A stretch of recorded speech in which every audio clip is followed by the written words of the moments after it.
inspired you to pursue neurosurgery, and was there a specific moment that sealed the decision for you?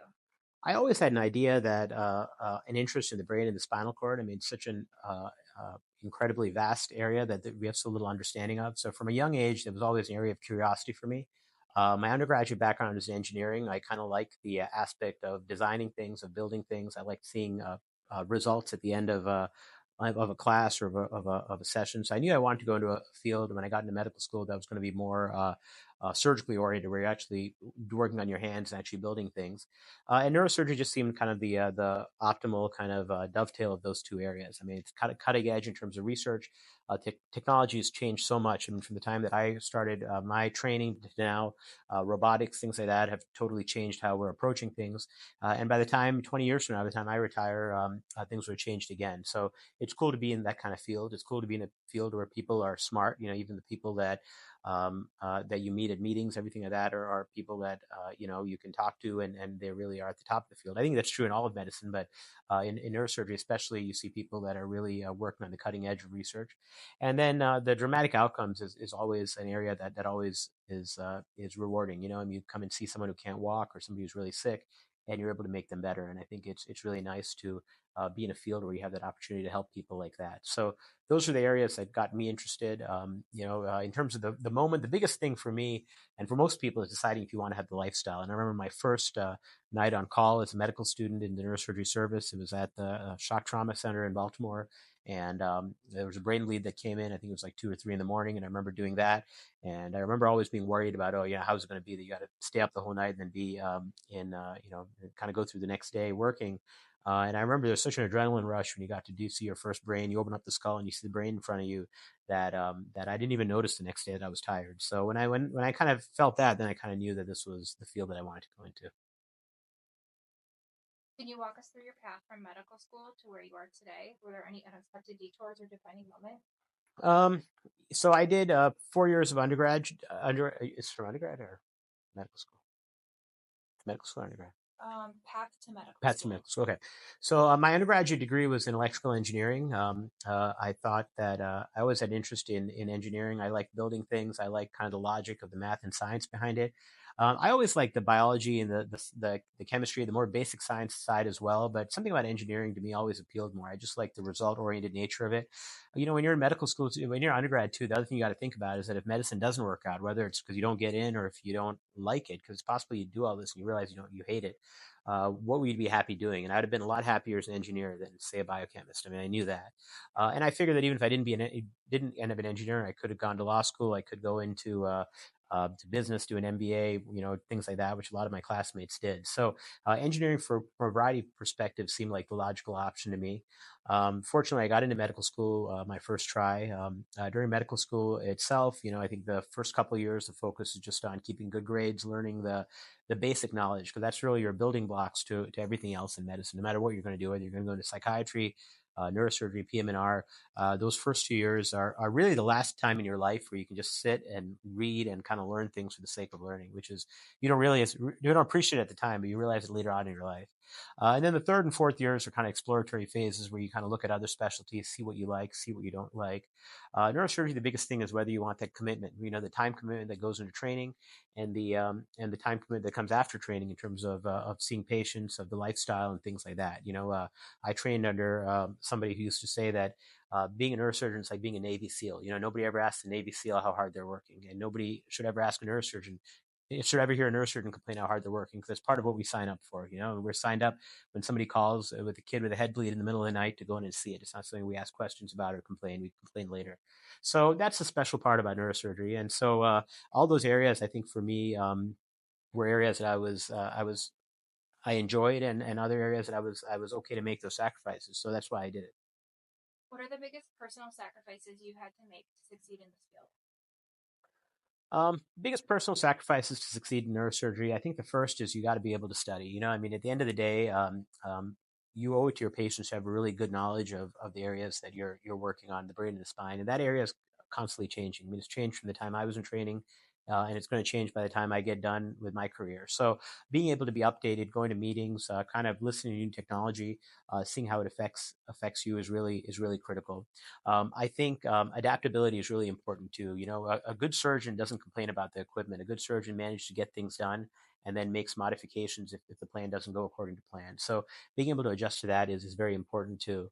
I think the ability to work hard and not complain is important as well. I think neurosurgery is a field where ultimately resourcefulness and work ethic really are equally important as intelligent, maybe even more important in some cases, because you have a lot of smart people that are intelligent but don't want to work hard. So I would say those are the main things to be successful in careers in neurosurgery. Was there ever a moment you questioned your choice to become a neurosurgeon? If so, what helped you push through? No, I never really questioned my choice to be a neurosurgeon. How has being a neurosurgeon shaped your perspective on life, mortality, or what truly matters? So in neurosurgery, you realize how fleeting life is, right? I mean, someone comes to the ER, they're normal. Another person comes in with a head bleed, and they're abnormal. You know, you have a patient you do surgery on. I remember during training, we had a patient where we did a carotid endarterectomy on. He woke up, did great. A day later, he had a stroke and was dead. You know, seeing those life and death changes really makes you appreciate what you have at the moment.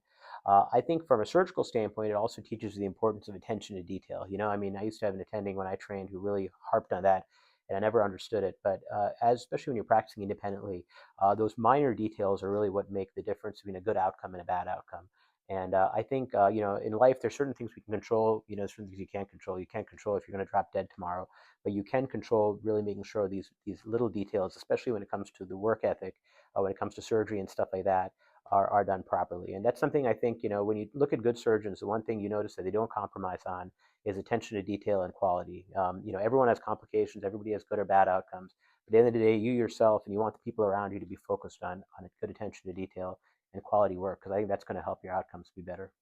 What's a myth about neurosurgeons or neurosurgery that you wish more people understood? There's always free time. I think free time is what you make for yourself. You know, I mean, so the work is hard. I think that it is a definitely a time commitment. I don't think it's one that you can do if you're only focused in life is lifestyle. But on the other hand, I think that you can't be a neurosurgeon. You can't be anything if you don't take time for yourself and have some time for fun and enjoyment as well. So I think there it is a long training. It is one where you're going to have a lot of ups and downs. You're going to second guess yourself. But I think at the end of the day, you know, there is a time to set aside for yourself, whether it's vacation, family time, kids, parents, whatever it may be. And I think that's most well-rounded surgeons. I think you'll see that they do have other interests. I mean, all the ones that I trained with or trained under, I think did have good family lives or uh, um, had other things outside of work that kept them going. And so I think that's something that a lot of times people misunderstand. They tend to think neurosurgeons are just one-dimensional, just focused on just the work, and I don't think that's true. If you could go back and give your younger self one piece of advice before starting this journey, what would it be? Probably to sit back and do I have to just repeat the question? Should I repeat it or no? Okay, okay. So if I had to go back and give my younger self advice about the journey, I'd say to step back and smell the roses. Sometimes, you know, sometimes you look back and you think of work and studying and all that type of stuff. You think more about the destination than the journey. You know, and sometimes the journey is more.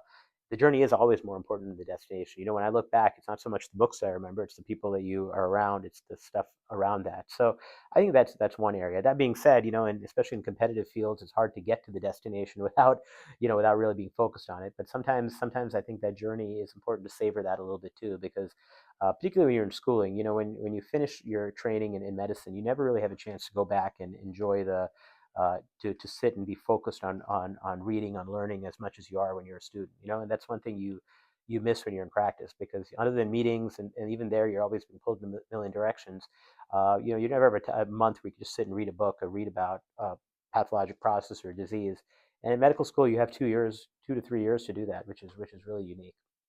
What was your first surgery like, and how did it feel to have someone's brain or spine literally in your hands? First surgery I did was a craniotomy. It was for a blood clot in the brain. I remember I was a medical student then. You know, basically you saw the brain being opened up, and it's an undescribable experience. I've heard people talk about cracking the chest being an undescribable experience, but the seeing the dura open and seeing a brain pulsating in front of you is really an incredible experience to see. And it's one that I think, you know, you realize that the entire humanity is shaped by this one organ, right? Bad people, good people, wars, everything else. And to be able to have the power to at least make a difference in someone's life by helping treat this organ is incredible. And it also teaches you the humility, because at the end of the day, with the brain, you really don't have, we're technicians at the end of the day when it comes to that. We don't really have control. We don't have really a full understanding of how it works. So I think it gives you a sense of the enormity of how important the brain is. Also gives you a sense of how small you are as a physician in relation to how much you have to learn about the brain. Can you share a patient story that changed the way you approached medicine or life in general? Um, yeah, there are a lot of poignant patient stories. I remember, the kid stories are always the ones that sit with you the most. I remember when I was a resident, we took care of a kid with a brain tumor, and the patient had a tumor that was basically causing fluid buildup in the brain. I think that the child must have been about 2 or 3 years old, and I remember going into the night and having to tell the family that, look, they're going to have to pull the catheter out. When the catheter gets pulled out, she's probably going to die in the next few hours. And that changes your perspective on life. There's no being a parent myself, there's no feeling you can have than you being able to tell a parent that their child's going to die, and and that changes your perspective of the world. How do you cope with the pressure of such a high stakes job, both mentally and emotionally? Time away from work, I think, is really important. So I think having time for vacation. Since I was in private practice, I try to take like a week or so off every 2 to 3 months just to kind of equilibrate. I can never do it locally around the area where I work because I always get pulled in. So we try to go somewhere. I think having good family support is important too. I think during the workday itself can be stressful. So I think having a routine before surgery, whether it's swimming, whether it's yoga, whatever it is really important. I think fitness is also important. I think having a workout regimen, um, you know, um, where you kind of focus on your mind and body and kind of relating the two together, because ultimately, surgery, especially microsurgery, is all about that control of the mind and the body. It's being able to kind of understand how your body functions and what positions and things like that are most effective in terms of making you effective under the microscope and stuff like that. So yeah, I think kind of having that mind body connection is really important. What is board certification? So in neurosurgery, or in neurosurgery, there's when you finish training, you're called what's called board eligible, or you finish residency, but you haven't been certified by any kind of governing body. So the first few years after training usually is a time where you are practice on your own. You do cases and you basically accumulate outcomes. You see how your patients do. Board certification is a process by which an external agency, the board, in our case, the American Board of Neurological Surgery, evaluates the cases, and they basically determine if you're deemed to be safe and somebody who's been up to date with current technology. So usually what it involves is them reviewing your cases. If there are questions about it, they will call you and ask you questions. There's an oral examination. So when I was a resident, when I finished training, we used to have to go to Houston. I think they may have changed the location now, but you go there and there's a panel of neurosurgeons that have been in practice for 20 or 30 years. Most of them are from big universities. You sit there and they'll ask you questions, and they'll ask you questions that are easy. They'll ask you questions that are hard. They'll ask you questions that you see in your practice that you'll never see in your practice, and they see how you respond to it. And the other thing they'll do is they see how you handle stress. And sometimes they'll put you in a stressful situation. And I think the mindset is that the worst thing in the world is a surgeon who can't handle stress. Because a surgeon who can't function in a stressful situation is a danger to everyone around him. So they'll see how you evaluate these things, and then based on that, they determine if you pass. And if you pass, then you get certification. Usually, most people are required to be certified within 5 to 6 years after training. I think that's the general frame. Some people do less, some people do more. Some people don't get certified. It could be because they failed the examination. Maybe their cases didn't meet the criteria that's needed to be certified. Some people, if you're trained in a foreign country and you come to the United States, you don't qualify for certification. So in those cases, usually are handled by case basis, meaning that in some cases, hospitals or insurance companies will not put you in contract if you don't have board certification, because it's viewed as a quality stamp by which they know that you meet certain minimum requirements in order to practice. So it is a long process, but I think it is one that generally is meant to protect the public from maybe somebody who said when a patient goes in and they go to see a surgeon, they know the person they're seeing meets some minimum criteria. What happens if you get stuck with a needle with an HIV positive patient? So usually when you get stuck with an HIV positive patient, you have to go down to occupational health, and they do a test. Additionally, you have to usually repeat the test. Usually If the patient is known to be HIV positive, they recommend starting antiretrovirals, which are HIV medications that usually have to be started ideally within 24 hours, but for sure within 72 hours after surgery. The good news is that the risk of transmission with the stick is very, very low, extremely low. Usually it takes a significant amount of blood content in a patient with a lot of viral load to have a positive transmission. And there are relatively few cases of transmission of HIV through needle sticks. But nevertheless, having had it done before, it is a stressful experience. And it's one that definitely makes you lose some sleep when it happens.